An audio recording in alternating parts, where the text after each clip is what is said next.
নবীজি সাল্লাল্লাহু আলাইহি ওয়াসাল্লাম সাহাবাই কেরামদেরকে নিয়ে উমরা করার উদ্দেশ্যে যখন বাইতুল্লায় যাচ্ছিলেন, পথিমধ্যে হুদাইবিয়া নামক স্থানে রাসূলুল্লাহ সাল্লাল্লাহু আলাইহি ওয়াসাল্লাম সহ সাহাবাই কেরামদেরকে আটকে দেওয়া হয়েছিল এবং সেখানে ঐতিহাসিক একটা সন্ধি হয়েছিল, যেই সন্ধিটার নাম ইসলামের পরিভাষায় বলা হয় হুদাইবিয়ার সন্ধি। সেই হুদাইবিয়ার সন্ধিতে একটা চুক্তি এরকম ছিল যে এই চুক্তি চলা অবস্থায় যেই গোত্র যাদের সাথে মিলবে সে তাদের অন্তর্ভুক্ত হবে এবং মুসলমানদের সাথে যারা মিলবে, যেই গোত্র মিলবে, মুসলমান তাদেরকে নিরাপত্তা দিবে। কুরাইশদের কাফেরদের সাথে যারা মিলবে, কুরাইশের কাফেররা তাদেরকে নিরাপত্তা দিবে। তৎকালীন সময়ের বনু খুজাআ গোত্র মুসলমানদের সাথে চুক্তিবদ্ধ হয়, আর বনু বকর তারা কুরাইশের কাফেরদের সাথে চুক্তিবদ্ধ হয়। বনু বকর এবং বনু খুজাআ তাদের মধ্যে সব সময় দ্বন্দ্ব লেগেই থাকত। এই হুদাইবিয়া সন্ধির প্রায় 1 থেকে 1.5 বছর পর বনু বকর এক সময় রাতের বেলা হঠাৎ করে বনু খুজাআর উপরে আক্রমণ করে বসে। যদিও চুক্তি ছিল এই 10 বছরের মধ্যে কেউ কোনো পক্ষের উপরে হামলা করবে না, তাদের মাঝখানে কোনো যুদ্ধ বিগ্রহ ঘটবে না, কিন্তু বনু বকর তারা এই চুক্তিকে বৃদ্ধাঙ্গুলি প্রদর্শন করে তারা বনু খুজাআর উপরে আক্রমণ করল। অতর্কিত হামলা করে বনু খুজাআর 20 জনকে তারা নির্মমভাবে হত্যা করল এবং কিছু লোককে মারতে মারতে কাবা চত্বরের ভেতরে ঢুকিয়ে, আমরা সকলেই জানি কাবা চত্বরটা হচ্ছে হারাম, এর ভেতরে কার উপরে আক্রমণ করা যায় না, একটা মশা মাছিও মারা যায় না, সেখানে বনু খুজাআর উপরে বনু বকর আক্রমণ করেছে। যেহেতু চুক্তি হিসাবে মুসলমানদের সাথে চুক্তিবদ্ধ আছে বনু খুজাআ, তারা নবীজি সাল্লাল্লাহু আলাইহি সাল্লামের কাছে প্রতিনিধি পাঠিয়েছে যে আমাদের উপর বনু বকর অতর্কিতভাবে হামলা করেছে, আমাদের লোকদেরকে হত্যা করেছে। নবীজি সাল্লাল্লাহু আলাইহি ওয়াসাল্লাম যেহেতু তারা চুক্তি ভঙ্গ করে ফেলেছে, নবীজি সাল্লাল্লাহু আলাইহি সাল্লাম সাহাবাই কেরামদেরকে নিয়ে পরামর্শ করলেন, এবার আর কোনো দিকে লড়াই হবে না, যুদ্ধ হবে না, এবার জিহাদ হবে সরাসরি বাইতুল্লাহ, সরাসরি কাবায়। এবার মক্কার অভিমুখে মুসলমানরা লড়াইয়ের জন্য বের হবে। সুবহানাল্লাহ। ওইদিকে কুরাইশদের লিডার আবু সুফিয়ান, তিনি ছিলেন তৎকালীন সময়ে কুরাইশদের সবচেয়ে বড় লিডার কাফেরদের। তিনি যখন এটা বুঝতে পারলেন যে আমরা চুক্তি ভঙ্গ করার কারণে মুসলমানরা যে কোনো সময় আমাদের উপর আক্রমণ করতে পারে, তিনি সেই চুক্তিকে নবায়ন করার জন্য নবীজি সাল্লাল্লাহু আলাইহি ওয়াসাল্লামের কাছে সাক্ষাৎ করার জন্য তিনি মক্কা থেকে মদিনায় রওনা করলেন। আবু সুফিয়ান মদিনায় পৌঁছলেন। মদিনায় পৌঁছার পরে অন্য কোথাও উঠলেন না,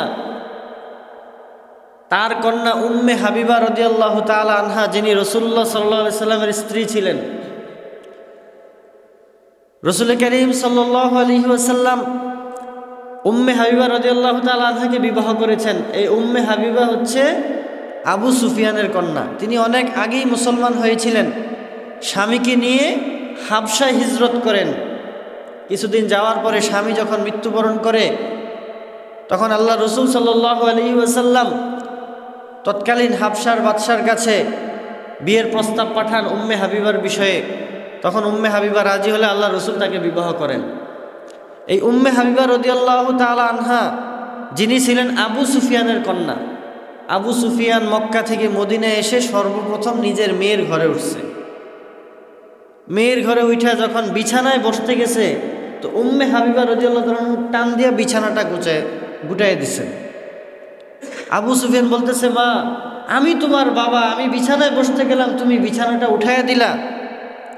উম্মে হাবিবা বলতেছে, হাযা ফিরাশু রাসূলিল্লাহি সাল্লাল্লাহু আলাইহি ওয়াসাল্লাম, এটা রাসূলুল্লাহ সাল্লাল্লাহু আলাইহি সাল্লামের বিছানা।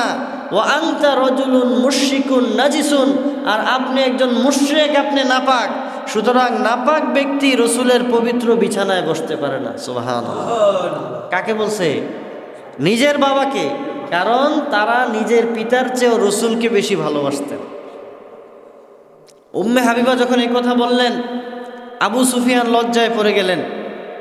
উম্মে হাবিবা এটা প্রমাণ করে দিলেন যে আমরা রসুল করিম সাল্লাল্লাহু আলাইহি ওয়াসাল্লামকে পৃথিবীর সব কিছুর চাইতে, আপনি হতে পারেন আমার বাবা, কিন্তু আপনার চাইতেও আমি বেশি রসুলকে ভালোবাসি। সুবহানাল্লাহ। তো আমাদেরকে তারা এগুলো শিক্ষা দিয়ে গেছেন। আমরা রসুলের উম্মত, আমাদেরও এমনটাই হওয়া উচিত যে আমরা সব কিছুর চাইতে সবচাইতে বেশি ভালোবাসবো কাকে? কিন্তু আজকে কি আমাদের মধ্যে সেই ভালোবাসা আছে? আল্লাহ তাবারক ওয়া তাআলা কোরআনে কারিমে বলতেছেন, ওয়া মিনান নাসি মান ইয়াবুদুল্লাহা আলা হারফিন। মানুষদের মধ্য থেকে কিছু কিছু মানুষ আছে যারা আল্লাহ তাআলার ইবাদত করে একদিক থেকে। যদি এই ইবাদত করার মাধ্যমে তার কোনো কল্যাণ আসে তো ইতমান্নাহু, সে এটা দিয়ে আত্মতৃপ্তি লাভ করে। আর যদি ইবাদত করার পরে ফাইন আসাবাতহু মুসিবাতুন ইনকালাবা আলা ওয়াজহিন, আল্লাহ তাআলা বলেন যখন কোনো মুসিবত আসে তখন তারা মুখ ফিরায় নেয়। তো মানুষের মধ্য থেকে এমন মানুষ আছে, আল্লাহ তাআলা বলতেছেন, যারা কি করে একদিক থেকে ইবাদত করে, অর্থাৎ সপ্তাহের মধ্যে 7 দিন শুক্রবারে নামাজ পড়ে আল্লাহ রেখে, আল্লাহ এই যে শুক্রবারে নামাজ পড়লাম, শনি রবি সোম মঙ্গল বুধ বৃহস্পতি আপনার সাথে আর দেখা হবে না, আমি খুব ব্যস্ত, মনে কিছু নিয়েন না, আজকে শুক্রবারে হাজিরা দিয়ে গেলাম, আবার শুক্রবারে আসবো। এরকম মুসলমান আছে না নাই? সাপ্তাহিক মুসল্লি, সপ্তাহে একদিন নামাজ পড়ে বাকি 6 দিন মসজিদের পাশেও আসে না। আবার এমনও আল্লাহর বান্দা আছে, হ্যাঁ সাপ্তাহিক মুসল্লি না, হ্যাঁ বাৎসরিক মুসল্লি, শুধু ঈদের নামাজ পড়ে। আবার এমনও আল্লাহর বান্দা আছে, হ্যাঁ বাৎসরিক মুসল্লিও না, মাঝে মধ্যে ঠেকায় করে 2-1টা জানাজার নামাজে যায়। তো আল্লাহ তাআলা বলতেছেন এমন কিছু মানুষ আছে, তারা 2-1টা ভালো কাজ করে, 2-1টা সামান্য 2-1টা ভালো কাজ করে যদি দেখে যে ভালো কিছু পাইছে, বলে আলহামদুলিল্লাহ কিছু পাইছি। আর যদি দেখে যে মুসিবত হয়ে পড়ছে, তখন বলে না, ইবাদত কইরা দেখছি, নামাজ পড়া দেখছি, দান সৎকা কইরা দেখছি, আল্লাহরে ডাইকে দেখছি, লাভ নাই। আল্লাহ বলে কি, ইনকালাবা আলা ওয়াজহিন, পিছন ফিরে যায়। আল্লাহ তাআলা বলেন খাসিরাত দুনিয়া ওয়াল আখিরা, ওই ব্যক্তির দুনিয়াও বরবাদ, আখিরাতও বরবাদ। এবং এই বরবাদিটা কেমন? আল্লাহ তাআলা বলেন যালিকা হুয়াল খুসরানুল মুবিন, এই বরবাদিটা হচ্ছে স্পষ্ট বরবাদিতা। এই বরবাদ যে কেউ হয়ে যাবে, ওই ব্যক্তি জীবনে আর কোনোদিন সফল হতে পারবে না। কিন্তু ওই ক্ষতির মধ্যে আমরা আছি না নাই? আল্লাহ তাআলা কোরআনে বলেন, ওয়া আম্মা মান তাগা ওয়া আসারাল হায়াতাদ দুনিয়া ফাইন্নাল জাহিমা হিয়াল মাওয়া, ফাইন্নাল জাহিমা হিয়াল মাওয়া। আল্লাহ তাআলা বলে জাহান্নাম হবে তার ঠিকানা। বলেন নাউজুবিল্লাহ। দুনিয়াকে প্রাধান্য দেওয়া, আল্লাহর সাথে সীমা লঙ্ঘন করা, নিজে আল্লাহ তাআলার অবাধ্যতার স্বীকার করে বিভিন্ন রকমের কথা বলে, আবার দুনিয়াকে প্রাধান্য দেয় আখিরাতের উপর। দুনিয়াকে আখিরাতের উপর কিভাবে প্রাধান্য দেওয়া হয়? মসজিদ থেকে আজান হয়েছে, হাইয়া আলাস সালাহ, নামাজের দিকে আসো। তিনি নামাজের দিকে না আইসা দুনিয়ার অফিসের কাজ করলেন। তিনি কি আখিরাতকে প্রাধান্য দিলেন না দুনিয়াকে প্রাধান্য দিলেন?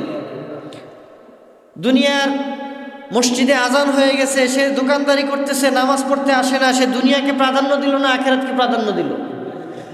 দুনিয়াকে প্রাধান্য দিল। আল্লাহ বলেন ওয়া আম্মা মান তাগা ওয়া আসারাল হায়াতাদ দুনিয়া, যে সীমা লঙ্ঘন করেছে এবং দুনিয়াকে প্রাধান্য দিয়েছে, ফাইন্নাল জাহিমা হিয়াল মাওয়া, নিশ্চয়ই জাহান্নাম হবে তার ঠিকানা। নাউজুবিল্লাহ। এখন আমি আপনি চিন্তা করে দেখি, আমার কাছে কি আখিরাত আগে না দুনিয়া আগে? আমরা প্রত্যেকটা মানুষ দুনিয়াকে প্রাধান্য দেই। আল্লাহ তাআলা কোরআনে কারিমে বলছেন, বাল তুসিরুনাল হায়াতাদ দুনিয়া ওয়াল আখিরাতু খায়রু ওয়া আবকা, তোমরা দুনিয়ার হায়াতকে প্রাধান্য দাও, অথচ আখিরাত তোমাদের জন্য কল্যাণ, ওয়া আবকা, এবং চিরস্থায়ী। এটা কোনো শেষ হবার নয়। দুনিয়ার একটা ছোট্ট হায়াত একদিন শেষ হয়ে যাবে। আমাদের এই যে উপজেলা এমআরডিবি অফিসের এক ভাই রাতের বেলা ঘুমাইছেন, সকালে আর ওঠেন নাই। তিনি কি চিন্তা করছেন যে আগামীকাল সকালবেলা আমি আর উঠব না? গত কিছুদিন আগে আমাদের জুরানপুর কলেজের একজন প্রফেসর, তিনি নাকি আগের দিনও বলতেছিলেন আলহামদুলিল্লাহ এখন পর্যন্ত একটা ওষুধ আমার খাইতে হয় না, আল্লাহ আমাকে এমন সুস্থ রাখছেন। পরের দিন সকালবেলা ঘুম থেকে উঠে না, ফজরের নামাজের সময় ডেকে আসছে, ভাবছে আজকে হয়তো একটু ক্লান্ত, উঠে নাই। 10টা বেজে গেছে, ঘর থেকে বের হয় না। তখন দরজা ভেঙে ভিতরে যায় দেখে তিনি সেখানে মৃত্যুবরণ করেছে। আচ্ছা বলেন, এই সময়টা আমার আপনার হইতে পারে না? আজকে রাতে আমি ঘুমাইলাম, কালকে সকালে যে আমি উঠবো এর কি কোনো গ্যারান্টি আছে? কিন্তু এই যে আমার 2টা চোখ যখন বন্ধ হয়ে যাবে, আমার কবরে যখন আমাকে রেখে আসা হবে, একটু চোখটা বন্ধ করে চিন্তা করেন না যে আমি আজকে মরে গেলে আমার দুনিয়ার এই কাজ কর্ম এগুলো কোনো কিছু আটকে থাকবে? আমার কবরের হিসাব আমার নিজেকে দিতে হবে। আজকে সন্তানের দোহাই দিয়া, পরিবারের দোহাই দিয়া কত অন্যায় কাজ আমরা করি, কিন্তু সেই পরিবার আমার জন্য সুপারিশ করবে না, সেই পরিবার আমাকে একটা নেকির জন্য আটকে গেলে সেটা দিবে না। মা যেটা দুনিয়ার মধ্যে সবচাইতে সন্তানকে বেশি ভালোবাসে, সেই মাও পরিচয় দিবে না। এই জন্য ভাই, হায়াতটা অতি সংক্ষিপ্ত। আল্লাহ বলেন ওয়াল আখিরাতু খায়রু ওয়া আবকা, আখিরাত তোমার জন্য কল্যাণ, ওয়া আবকা এবং চিরস্থায়ী। তুমি মনে করতেছো এখন আমি যদি আমার গাড়িটা থামায় নামাজ পড়ি, আমার 2টা কাস্টমার, আমার 2টা যাত্রী ছুটে যাবে, আমার টাকা কমে যাবে। আসলে তোমার টাকা কমবে না, আল্লাহ তাআলা অন্যদিকে তোমাকে বরকত দিবে, কিন্তু তুমি দুনিয়াও পাইয়া গেলা, আখিরাতও পাইয়া গেল। তুমি চিন্তা করলা আমি যদি এখন নামাজে না যাইয়া 2টা ফাইল সাইন করি, আমার কাছে টাকা 2টা বেশি আসবে, আমি দুনিয়াতে বেশি লাভবান হব। হ্যাঁ, দুনিয়াতে তুমি লাভবান হইবা, কিন্তু আখিরাতে তুমি কি হয়ে গেলা? ক্ষতিগ্রস্ত হয়ে গেলা। আর আল্লাহ বলে যালিকা হুয়াল খুসরানুল মুবিন, এটা হচ্ছে সুস্পষ্ট ক্ষতি, এই ক্ষতি থেকে উদ্ধার হওয়ার কোনো সুযোগ নেই। এই জন্য প্রিয় ভাইয়েরা, আল্লাহ তাবারক ওয়া তাআলা আমাদেরকে ছোট্ট একটা হায়াত দিয়ে পাঠাইছেন। এই ছোট্ট হায়াতটাকে দীর্ঘ একটা সময়ের হায়াতের জন্য আমাদেরকে কাজে লাগাইতে হবে। যদি আমরা কাজে লাগাই তো আমরা পরকালের জন্য সফল কাম হব, আর যদি না লাগাই তো আমরা ক্ষতিগ্রস্ত হয়ে যাব। আল্লাহ তাআলা আমাদেরকে দুনিয়া আখিরাতের সকল ক্ষতি থেকে হেফাজত করুক, আমরা বলি আমিন। তো বলতেছিলাম, আবু সুফিয়ান তার মেয়ে উম্মে হাবিবার ঘরে আসছেন। মেয়ের ঘরে আয়সা যখন বসতে পারেন নাই, তিনি সরাসরি রাসূল সাল্লাল্লাহু আলাইহি সাল্লামের কাছে গেছেন, চুক্তি নবায়নের বিষয়ে কথা বলবেন। নবীজি সাল্লাল্লাহু আলাইহি সাল্লাম তার কথা শুনলেন, কিন্তু চুপ রইলেন, কোনো কথা বললেন না। রাসূলুল্লাহ সাল্লাল্লাহু আলাইহি সাল্লামের কাছে যখন সে তার এই চুক্তি নবায়ন করতে পারলেন না, গেলেন আবু বকর রাদিয়াল্লাহু আনহুর কাছে। আবু বকর রাদিয়াল্লাহু আনহু বললেন, যেখানে রাসূল কিছু বলে না, এখানে আমি কিছু বলতে পারবো না। তো গেলেন উমর রাদিয়াল্লাহু আনহুর কাছে। উমর রাদিয়াল্লাহু তাআলা আনহু তাকে সাইড দিলেন না। আবু সুফিয়ান নিরাশ হয়ে ফিরে গেলেন, চুক্তি নবায়ন করতে পারলেন না। এদিকে রাসূলুল্লাহ সাল্লাল্লাহু আলাইহি ওয়াসাল্লাম সাহাবায়ে কেরামদেরকে নিয়ে পরামর্শ করলেন, এবার মক্কা অভিমুখে মুসলমানদের অগ্রযাত্রা শুরু হবে। 10,000 সাহাবী নিয়ে রাসূলুল্লাহ সাল্লাল্লাহু আলাইহি ওয়াসাল্লাম মক্কার অভিযানে বের হলেন। কত হাজার? 10,000। এবং সাহাবায়ে কেরাম সহ সাহাবায়ে কেরামের কাছেও বললেন এবং আল্লাহ তাআলার কাছে দোয়া করলেন, আল্লাহ, আমরা যে মক্কায় জিহাদের উদ্দেশ্যে যাচ্ছি, এটা যেন মক্কার কেউ না জানে, মক্কার মানুষের কাছে যেন এই সংবাদটা অতি গোপন থাকে। রাসূলুল্লাহ সাল্লাল্লাহু আলাইহি সাল্লামের সাহাবীদের মধ্যে একজন সাহাবী, তার নাম হাতিম রাদিয়াল্লাহু তাআলা আনহু। তিনি, তার পরিবার তখনও মক্কায় থাকতেন। তিনি চিন্তা করলেন, রাসূল যদি মক্কায় হামলা করেন তাহলে আমার পরিবারের কি হবে। তিনি তার পরিবারকে সুরক্ষা দেওয়ার জন্য একটা চিঠি লিখলেন এবং একজন গায়িকা মহিলাকে দিয়া সেই চিঠি মক্কায় প্রেরণের চেষ্টা করলেন। নবীজি আল্লাহর কাছে দোয়া করছেন, আল্লাহ, মক্কা যে আমরা অভিযানে যাব এটা যেন মক্কার মানুষ জানতে না পারে। নবী যেটা দোয়া করেন সেটা কবুল করেন কে? আরো জোরে বলেন কে? তো নবীজি তো জানে না ওই সাহাবী যে ওইখানে চিঠি পাঠাইছে, কিন্তু যিনি জানেন তিনি কে? আল্লাহ তাআলা নবীকে জানাই দিয়েছেন, ও আমার হাবিব, আপনার অমুক সাহাবী এক গায়িকার মাধ্যমে চিঠি পাঠিয়ে দিছে, আপনি তাকে আটকানোর ব্যবস্থা করেন। নবীজি আলী রাদিয়াল্লাহু তাআলার নেতৃত্বে কয়েকজন সাহাবী তার কাছে পাঠাইলেন। আলী রাদিয়াল্লাহু তাআলা যায় তাকে আটকাইলেন, বললেন, তোমার কাছে যে চিঠি আছে এই চিঠিটা আমাকে দিয়ে দাও। মহিলা অস্বীকার করে, না, আমার কাছে কোনো চিঠি নাই। অনেক বলার পরেও মহিলা যখন রাজি হচ্ছিল না, আলী রাদিয়াল্লাহু তাআলা আনহু বলল, তুমি যদি স্বেচ্ছায় না দাও তাহলে আমরা তোমাকে সার্চ করব, তারপরও যদি আমরা না পাই দরকার হলে তোমাকে বিবস্ত্র করে হলেও আমরা সেই চিঠি উদ্ধার করব। কারণ মা কাযাবা রাসূলুল্লাহ সাল্লাল্লাহু আলাইহি সাল্লাম, রাসূল সাল্লাল্লাহু আলাইহি সাল্লাম কখনো মিথ্যা বলেন না। রাসূল যেহেতু বলেছেন তোমার কাছে পত্র আছে তো আছে, সহসায় দিয়ে দাও, নতুবা তোমার ইজ্জত থাকবে না। মহিলা তখন ভয় পেয়ে গেল এবং চুলের খোপার ভেতর থেকে চিঠিটা বের করে রাসূল সাল্লাল্লাহু আলাইহি সাল্লামের হাতে দিয়ে দিলেন। রাসূল করিম সাল্লাল্লাহু আলাইহি সাল্লামের কাছে যখন এই চিঠি আসলো, নবীজি ওই সাহাবীকে ডাকলেন, ডেকে বললেন, তুমি কি শোনো নাই আমি বলছি এই খবর যেন মক্কায় না পৌঁছে, তারপরে কেন তুমি চিঠি প্রেরণ করলে? তখন ওই সাহাবী বলল, ইয়া রাসূলুল্লাহ, আমি কিন্তু আপনার একজন সাহাবী, আমি কোনো মুনাফিক নই, তবে আমার পরিবার মক্কাতে থাকে, আমি তাদের কথা চিন্তা করে চিঠি প্রেরণ করেছি, আপনি আমাকে ক্ষমা করে দেন। ওমর রাদিয়াল্লাহু তাআলা আনহু রাগান্বিত হলেন, বলে, ইয়া রাসূলুল্লাহ, সে মুনাফিক হয়ে গেছে, তার গর্দান উড়িয়ে দিতে হবে। তখন আল্লাহ রসুল বলল, ওমর থামো, তুমি কি জানো না সে বদরে উপস্থিত হয়েছিল, সে বদরে অংশগ্রহণ করেছে, আর বদরে যারা অংশগ্রহণ করেছে তাদেরকে আল্লাহ তাআলা ক্ষমা করে দিয়েছেন, সুবহানাল্লাহ। এবং বদরে যারা যে সকল সাহাবীগণ উপস্থিত হয়েছেন আল্লাহ তাআলা তাদেরকে জান্নাতি বলে ঘোষণা দিয়ে দিয়েছেন, সুবহানাল্লাহ। রাসূলুল্লাহ সাল্লাল্লাহু আলাইহি ওয়াসাল্লাম তাকে ক্ষমা করে দিলেন। সাহাবাই কেরাম 10,000 সাহাবাই কেরাম নিয়ে রাসূলুল্লাহ সাল্লাল্লাহু আলাইহি ওয়াসাল্লাম মক্কার অভিমুখে রওনা হলেন। মক্কা থেকে প্রায় 82 কিলোমিটার দূরে রাসূলুল্লাহ সাল্লাল্লাহু আলাইহি সাল্লামের চাচা আব্বাস রাদিয়াল্লাহু তাআলা আনহু, তিনি মক্কা থেকে মদিনায় রাসূল সাল্লাল্লাহু আলাইহি সাল্লামের কাছে যাচ্ছিলেন। পথিমধ্যে দেখা হয়ে গেছে, আল্লাহ রসুল বলছেন, চাচা আপনাকে আর মদিনায় যেতে হবে না, আপনি আমার সাথে মক্কাতে চলেন। রাসূল সাল্লাল্লাহু আলাইহি সাল্লাম সাহাবাই কেরাম সহ আব্বাস রাদিয়াল্লাহু তাআলা আনহু সহ সকলকে নিয়ে যখন মক্কার থেকে 30 কিলোমিটার দূরে অবস্থান করলেন, তখন রাত হয়ে গেছে। সাহাবাই কেরাম সহ রাসূল সাল্লাল্লাহু আলাইহি সাল্লাম একটা পাহাড়ি পথের উপর দিয়ে যাচ্ছিলেন। রাত্র যখন হয়ে গেছে, রাসূল করিম সাল্লাল্লাহু আলাইহি সাল্লাম সকল সাহাবীদেরকে আদেশ করলেন, তোমরা প্রত্যেকে একটা করে মশাল, একটা করে বাতি জ্বালাও। এটা ছিল যুদ্ধের একটা কৌশল।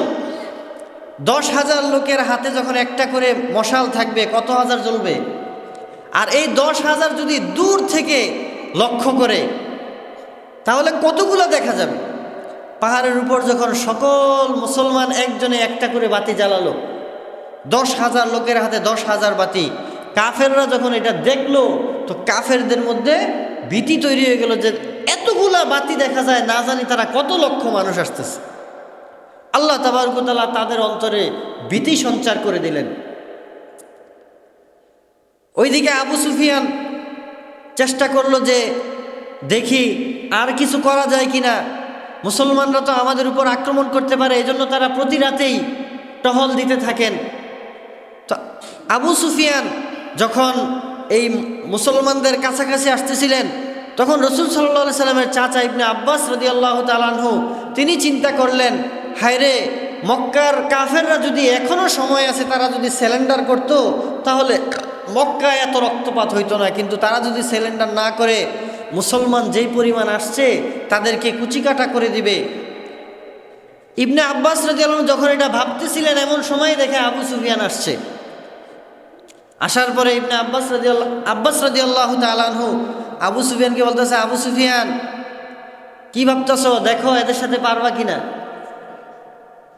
আবু সুফিয়ান বলতেছে, আমার পিতামাতা ফিদা হয়ে যাক, তুমি এখন বলো আমাদের বাঁচার উপায় কি। যে আবু সুফিয়ান মক্কার কুরাইশদের লিডার, তার বাহাদুরি এত ছিল যে মুসলমানরা সেখানে বসবাস করতে পারতো না। সেই বাহাদুর আবু সুফিয়ান আইসা বলতেছে, এখন আমার বাঁচার উপায় কি সেটা একটু বলে দাও। আবু সুফিয়ানকে আব্বাস রাদিয়াল্লাহু আনহু বলল যে আমার সাথে চলো। খচ্চরের মধ্যে উঠে রাসূলুল্লাহ সাল্লাল্লাহু আলাইহি সাল্লামের তাঁবুর দিকে নিয়ে যাচ্ছেন। যখন উমর রাদিয়াল্লাহু তাআলা আনহুর তাঁবু ক্রস করতেছেন, উমর রাদিয়াল্লাহু তাআলা আনহু যখন দেখলেন, দেখে বললেন,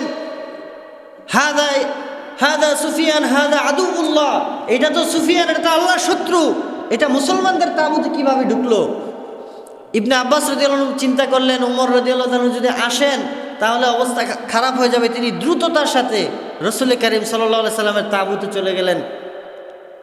রাসূলুল্লাহ সাল্লাল্লাহু আলাইহি সাল্লামের তাঁবুতে যাওয়ার পরে বললেন, আব্বাস রাদিয়াল্লাহু বলেন, ইয়া রাসূলুল্লাহ, সুফিয়ান এসেছে, সে সমঝোতা করতে চায়, সে আত্মসমর্পণ করতে চায়, আপনার সাথে কথা বলতে চায়।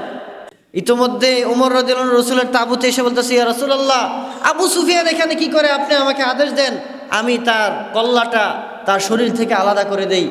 আল্লাহ রসুল বলে, আমার চাচা আব্বাস তাকে নিয়ে আসছে, ওমর তুমি থামো। আব্বাস রাদিয়াল্লাহু আনহুকে বললেন, আপনি তাকে আপনার তাঁবুতে নিয়ে যান, কালকে সকালে আমার তার সাথে কথা হবে। সকালবেলা আল্লাহ রসুল সাল্লাল্লাহু আলাইহি ওয়াসাল্লাম আবু সুফিয়ানকে বললেন, এখনো কি তোমার সময় হয় নাই যে আল্লাহ তাআলা এক, এটা তোমার বিশ্বাস করা? আবু সুফিয়ান বলল,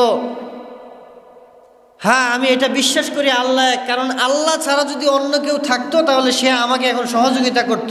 সুতরাং আমি যেহেতু এখন সহযোগিতা পাচ্ছি না, আমি এটা বিশ্বাস করি আল্লাহ এক।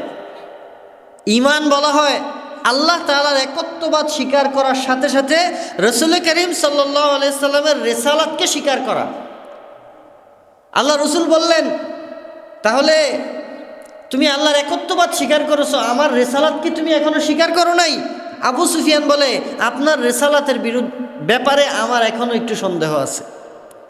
যে আব্বাস রাদিয়াল্লাহু তাআলা এতক্ষণ নরম ছিলেন, সাহাবাই মানে সুফিয়ানকে সাথে করে নিয়ে আসছেন, উমর রাদিয়াল্লাহু তাআলা তাকে ধরতে চাইছেন, আব্বাস রাদিয়াল্লাহু প্রতিহত করছেন। সেই আব্বাস রাদিয়াল্লাহু আনহু এখন গরম হয়ে গেলেন, তার কল্লার মধ্যে তরবারি ধরলেন। কারণ কি? আল্লাহ তাআলা কোরআনে বলছে, মুহাম্মাদুর রাসূলুল্লাহ ওয়াল্লাযীনা মাআহু আশিদ্দাউ আলাল কুফফার, যে মুহাম্মাদুর রাসূলুল্লাহ এর সাহাবীগণ তারা কাফেরদের বিরুদ্ধে অত্যন্ত কঠোর। যখন রসুলের রিসালাতের ব্যাপারে সে সন্দিহান করছে, যে আব্বাস রাদিয়াল্লাহু আনহু এতক্ষণ নরম ছিলেন, তিনি এখন গরম হয়ে গেলেন, তখন সুফিয়ান বলতেছে, আমার আর কোনো সন্দেহ নাই আপনি যে মুহাম্মাদুর রাসূলুল্লাহ। তখন আবু সুফিয়ান বলল, আশহাদু আল্লা ইলাহা ইল্লাল্লাহু ওয়া আশহাদু আন্না মুহাম্মাদান আবদুহু ওয়া রাসূলুহু, আমি সাক্ষ্য দিচ্ছি যে আল্লাহ ছাড়া কোনো ইলাহ নাই, এবং আমি আরও সাক্ষ্য দিচ্ছি মুহাম্মাদুর রাসূলুল্লাহ আল্লাহ তাআলার বান্দা এবং রসুল। আবু সুফিয়ান মুসলমান হয়ে গেলেন।